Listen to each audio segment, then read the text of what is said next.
La pregunta es, ¿por qué, pese a la lucha de los pueblos, a la solidaridad internacional, al reconocimiento de la situación por varios países, al cambio de opinión en el seno de la Organización de Estados Americanos y en otros organismos internacionales, los regímenes dictatoriales de Cuba, Venezuela, Bolivia y Nicaragua no caen?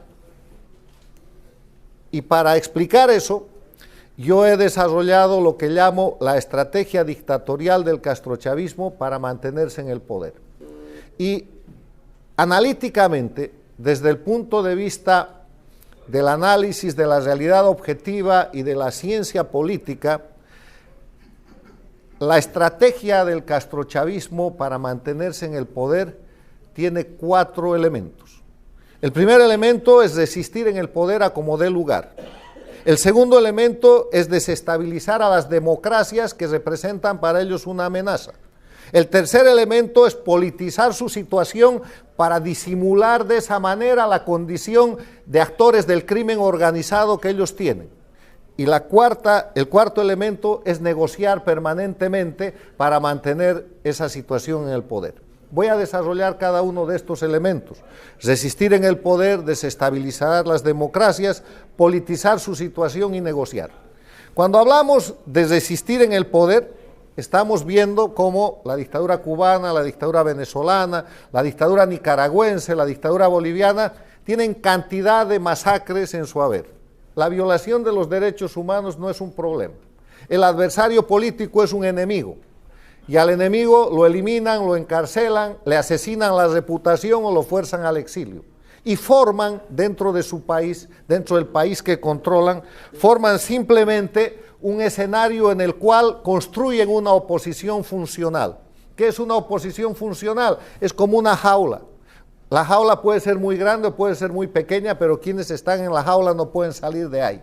Y en ocasiones el límite es no hablar mal del dictador, en otras ocasiones puedes tener más acceso al poder, puedes ser alcalde, diputado, pero tienes que simular que eso funciona como una democracia, estando limitado fundamentalmente en la imposibilidad de acceder al poder. Y la esencia de lo que es una oposición en democracia es que es opositor a aquel grupo o actor político que por la vía de las elecciones y el Estado de Derecho tiene posibilidad de acceder al poder. Ninguna de las que se llaman oposiciones en las dictaduras de delincuencia organizada de Cuba, Venezuela, Bolivia y Nicaragua tienen la posibilidad de acceder al poder. Hacen el juego de legitimación que es para lo que están construidas. Los verdaderos opositores, lo he dicho y lo reitero, están muertos, están presos o están en el exilio. Hay excepciones que pueden confirmar la regla, pero esa es la regla. Entonces, ese es el primer elemento. Las dictaduras resisten a como dé lugar. No les importa matar a nadie o matar a cuantos. Miren Venezuela, miren Nicaragua, miren la propia Cuba, miren Bolivia, donde hay más de 20 masacres pequeñas, pero que sumadas dan decenas de muertos cometidos en los últimos casi 14 años por el dictador Morales y su régimen, aplicando la metodología castrista. El segundo elemento de esa estrategia es desestabilizar a las democracias que son una amenaza para ellos, y además lo hacen públicamente. Uno de los instrumentos más importantes de operación política, entre comillas, del castrochavismo es el Foro de Sao Paulo. El Foro de Sao Paulo se reunió en La Habana hace un año y sacó como conclusión que para defender los regímenes de Cuba, Venezuela, Bolivia y Nicaragua había que empezar a desestabilizar a los aliados del sistema del imperialismo que los atacaban. Y empezó la desestabilización en Chile, en la Argentina, en el Brasil, en el Perú, en Colombia, se puede ver objetivamente, en el Ecuador contra el presidente Lenín Moreno, y contra los propios Estados Unidos de América. ¿Ustedes creen por ventura que este sistema de presión migratoria que se presentó de pronto es una creación del proceso social? Es un hecho político digitado para desestabilizar y agredir al país que es la primera democracia del mundo, que son los Estados Unidos. O sea, les estoy dando ejemplos de cómo se pone en marcha un proceso de desestabilización de las democracias para que las democracias estén ocupadas en el proceso interno y no se ocupen de que caiga la dictadura de Venezuela, la de Cuba, la de Bolivia o la de Nicaragua. lo hacen bien. El tercer elemento es politizar su situación. Una de las características que el mundo puede comprobar por la revolución comunicacional, por la tecnología que ahora permite que en tiempo real todos sepamos las noticias y más, es que las dictaduras, el castrismo en Cuba, el castrochavismo en Venezuela, en Bolivia y en Nicaragua, no son actividades políticas. Eso no es política. La política es una actividad que tiene como características, entre otras, el servicio al pueblo, la elección por el pueblo, la rendición de cuentas, el carácter temporal de la función pública. Esto no es política. Estos señores toman el poder y se quedan para siempre y matan, asesinan, roban, hacen lo que quieren y para mantener su impunidad siguen en el poder. Eso se llama crimen organizado transnacional. Y no está en el ámbito de la política, sino está en el ámbito más bien de la Convención de Palermo contra el crimen organizado transnacional.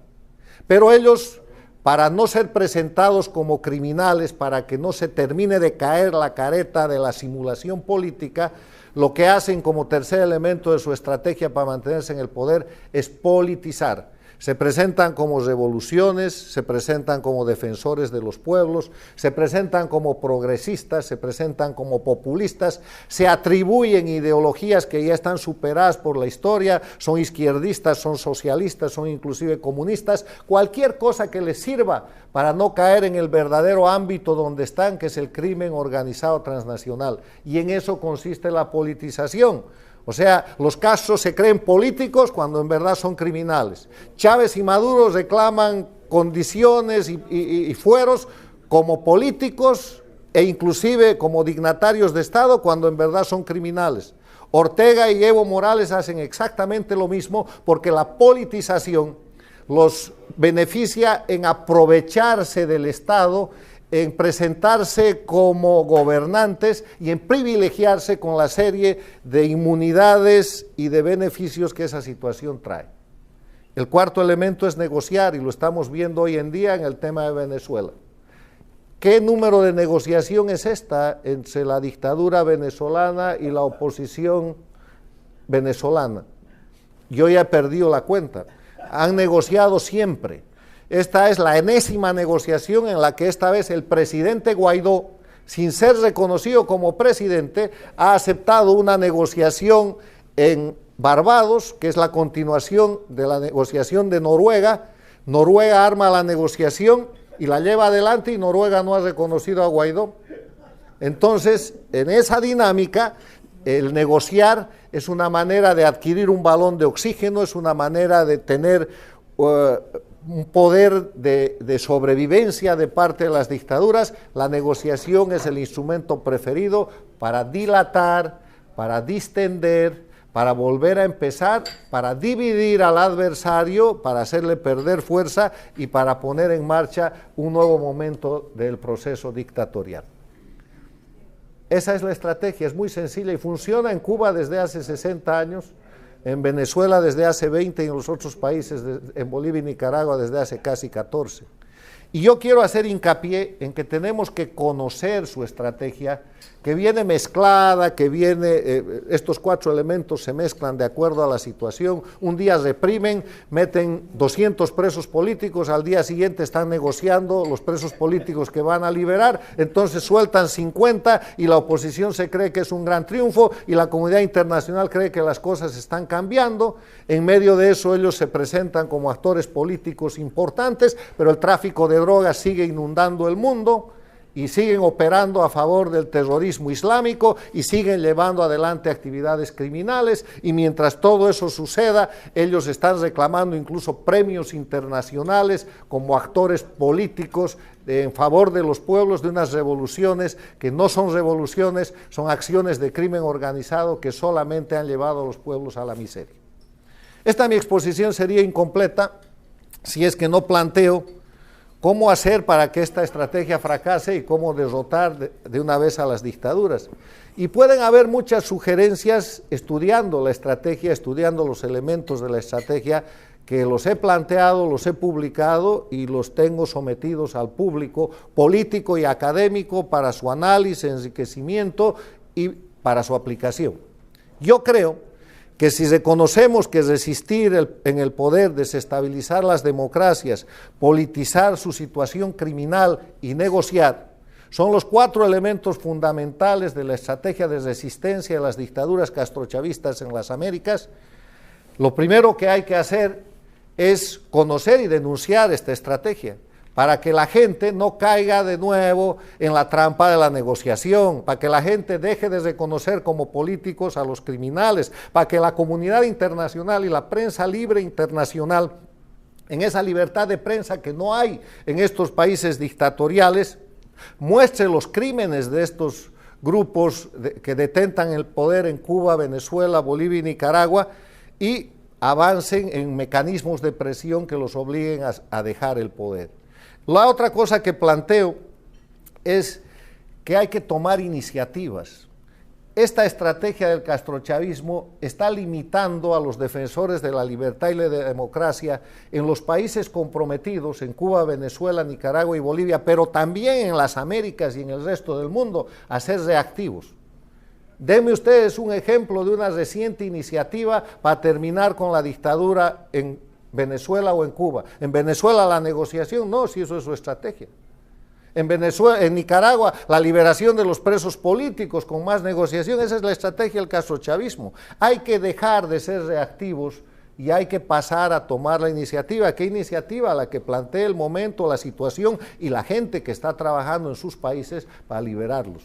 Y otra cosa que planteo es, hay que limitar lo más que se pueda esta mascareta, este mascarón de que los delincuentes de Cuba, Venezuela, Bolivia y Nicaragua que detentan el poder dictatorial en ese país son políticos, son criminales, y hay que avanzar en la aplicación de la Convención de Palermo. Hay algunos antecedentes para que esta gente sea objeto de persecución y captura en todo el mundo como criminales comunes y no como políticos y menos como dignatarios de Estado. Muchas gracias.